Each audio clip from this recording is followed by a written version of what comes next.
next two guests, they challenge the social norms for women, with their new book called Rare Breed, A Guide to Success for the Defiant, Dangerous, and Different. Man, that's a lot of adjectives. Yeah, exactly. Yeah. And I want to welcome to the show Bonnell and Ashleigh Hansberger. How are you, ladies? Welcome back. Thanks for having us back. Good. Your trademark hat, of course. Yeah, of course. You can't go without a hat. Nope. Been wearing them for a long time. So tell us, your latest book. Tell us about it. It all started with a question. What if you could take the parts of yourself that everyone criticizes, and instead of seeing those things as weaknesses, we start to accept them as our selling points? Interesting. So at the heart of Rare Breed, we talk about 7 vices that society typically condemns, which are things like rebellious, audacious, obsessed, emotional, weird, hot-blooded. And we reframe them as virtues because we believe that the things that make us different, the things that make us have that edge, are the things that can get us to our greatest success. Wow. Interesting. Because we tend to torture ourselves over those things. Yes, we do. It's like, I'm too tough to deal with. Why am I like this? Well, I think it's a question of identity, right? A lot of people, our identities are formed very young, and sometimes the very first mirror that we ever look into is our parents. And sometimes they cast their own perception or hopes and dreams onto us. And it starts to shape who we are. And I think that continues on through middle school, high school.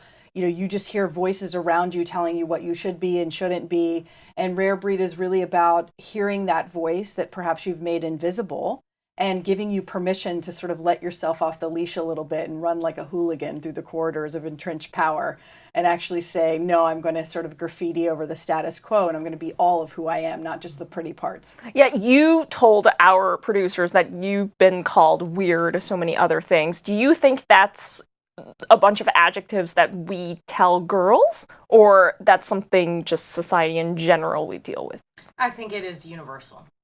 I don't think this is something that no matter what your gender identity is, no matter what your shape, your size, your cultural background, these are things that I believe everyone struggles with. At least to the many people that we have reached with this book, we have talked to people of all types.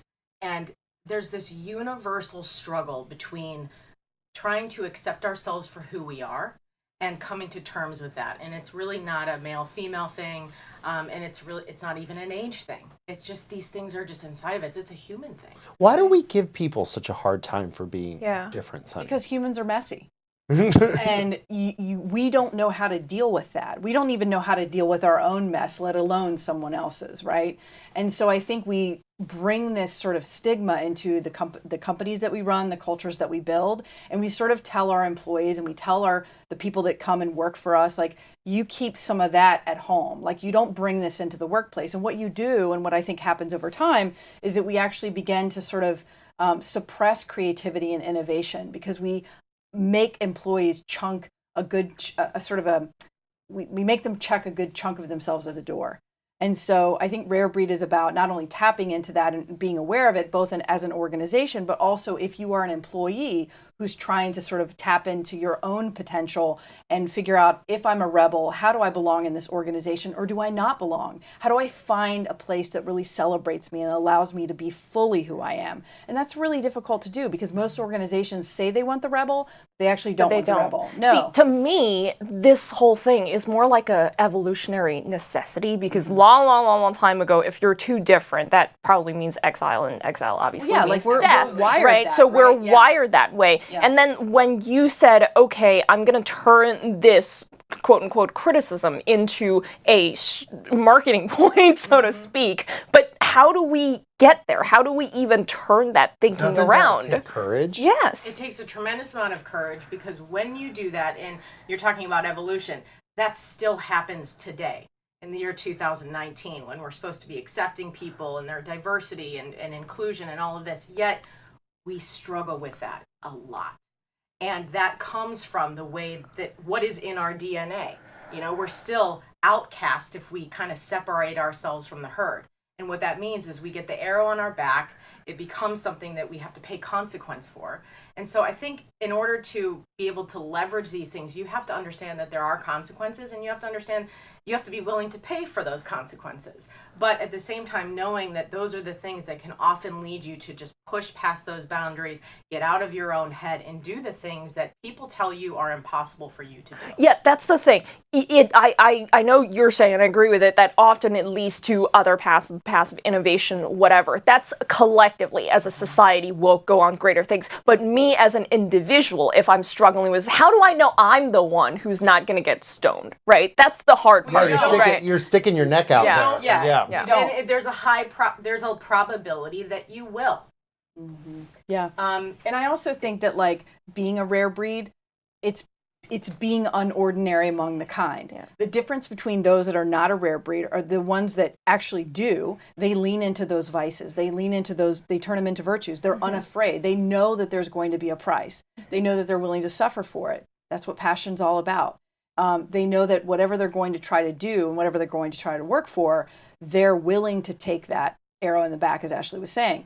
I think the difference, though, is many people are like sleeping lions. I think a lot of us are going to jobs we hate. I think a lot of us are wandering around most life. people. Most people. And Yeah. I think a lot of us just aren't activated. We're not really tapped in because we feel like we can't, whether that's our own voice, our own self-doubt, or those around us pushing us and conforming us into things that they think we should and should not be. But it's easier to be normal. I mean, I can't tell you on how many occasions. Who is normal, though? No. But whatever we perceive as normal. I can't tell you how many people don't want to be a member of a minority in any sense, right? They'd rather mimic the majority culture and just sail right through, right? And we've seen it again and again in our lives. We see people who we thought were, had the courage to be themselves, and they just don't. They just simply don't. And that is an option that they take. And in some ways, I don't blame them because they've had it easier than I have. It's safer. Yeah. It's safer, but it's painful in a different way. Because you start to believe, or you start to have regrets later in life. Why didn't I just do those things that got me to that dream? Why couldn't I take action on myself and what I believe in order to get me what I want? And so the pain of regret is also something that people struggle with when they don't step out and we don't feel like they have the courage to do something. And that's often just equally as difficult to handle. I'm playing devil's advocate with you. I've also had people who coming up to me say, I regret going after my dream because I didn't get it. Right? If I could do it all over again, people told me, God, I would have been, taking my corporate job or go to college instead of go find a business at 18. Isn't that a lot of speculation? I mean, I think that we all sort of take missteps along the road, right, to trying to figure out where we've met our destiny or where we've met our true purpose. So I think that some of those people perhaps heard a no, and no became forever. So I don't know if that's actually really valuable, because I think most people, like, again, they hear no and they sort of crumble like lawn chairs instead of actually saying, how do I take that no and turn it into an opportunity? So some people just quit too early on their dream.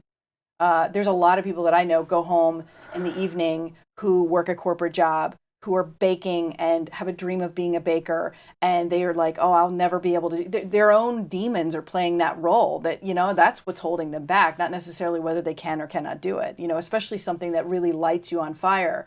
That's exactly what being hot-blooded and one of the 7 virtues is about, is it's taking it from passion to total intensity into a way that you can't live without doing the thing that you were supposed to do, and figuring out what that thing is so that you can double down on it and go all in, because that's how you become a standout.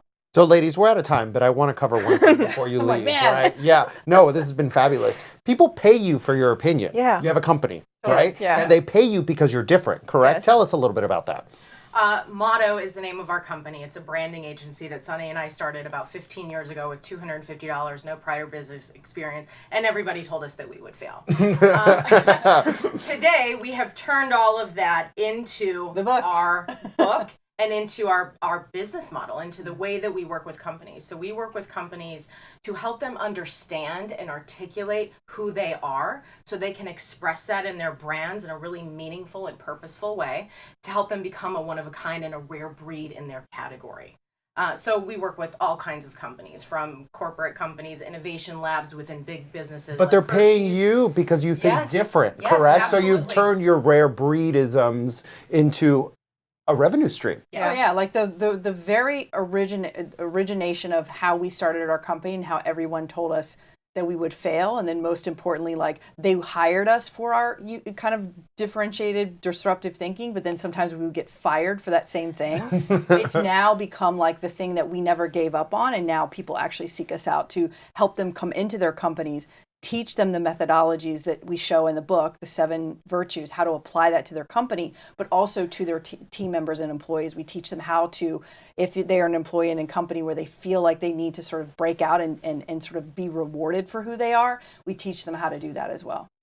Okay, and where can we find you? Because you guys have other media. You guys do. We've got a couple channels. So wearemotto.com is where you can find about the company, and you can also find about the book at This Is Rare Breed on all social and thisisrarebreed.com. Yeah. Okay. And you guys are active on Instagram too. Of course, all over the place. Yeah, stories like crazy. Yeah. I mean, I want to really congratulations to both of you for doing what you do, because frankly, the world needs more people like you, and we don't have enough because not everybody is so courageous enough to be different. David and I had Mark Cuban on our show once this year. He didn't say exactly what you said, but he said pretty much the same thing. Yeah, it's excellent advice. Yeah. We're wanting to try to be a voice, I think, because what we learned, so we just did the Breakfast Club a couple weeks ago, and what we really learned is that, sometimes if you're a person of color, stepping out, it can get you killed. It can get you really hurt. And, really understanding that this is more, Rare Breed is more than just like being a voice for that, but more importantly, that we need to change as a society, because we are really missing out on some very beautiful, brilliant, magnificent people who, if we could just allow them to be fully who they are and actually not penalize them for that and allow them to really harness those powers for good, we could see some really dynamic things happen in the world. Awesome. Thank you for coming, Thank you Sunny so much, and Ashleigh. Ashleigh and Sunny. Great seeing and you. good luck with your your company.